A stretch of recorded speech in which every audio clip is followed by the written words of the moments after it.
মেয়েদের মুডের মতো বৃষ্টির দিনে চলে এসেছি আমি। Few moments later. Welcome to the new series of the UGC net preparation day 1। পড়াশোনা করে মায়ের ছাতা নিয়ে 7 সমুদ্র 13 নদী পার করে চলে এলাম আমি অশোকনগর স্টেশন। এই অসাধারণ মানুষগুলো এই মহাশয়ের জন্য রাস্তা ক্লিয়ার করছে।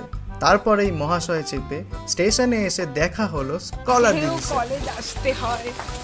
বংশ পরিচয়ের প্রমাণ দিয়ে আমাদের দ্বিতীয় বাড়িতে ঢুকে পিসির দেওয়া টাকার অ্যাপ্লিকেশন জমা করে দেখা হলো লয়াল ইউনিয়নের হেডের সাথে। তারপর হলুদ ছেটানো ভাত আর মাংস খেয়ে টাকা না থাকায় প্যান্টালুন্সের সামনে থেকে চলে গেলাম বইয়ের দোকানে, যদি পড়াশোনা করে টাকা হয় এই আশায়। বই কিনে আদৌ কি আমার বিয়ে হবে এই কথা ভাবতে ভাবতে চলে এলাম অশোকনগর। বান্ধবীর মস্তিষ্কের আকারের মিষ্টি দেখে কিনে নিয়ে জেড প্লাস সিকিউরিটিকে গেটের বাইরে পাহারায় দাঁড় করি বসলাম আবার পড়তে। 4 GB ব্রেইনের স্টোরেজ ফুল করিয়ে চললাম আমি এবার রেস্ট। দেখা হবে পরের এপিসোডে।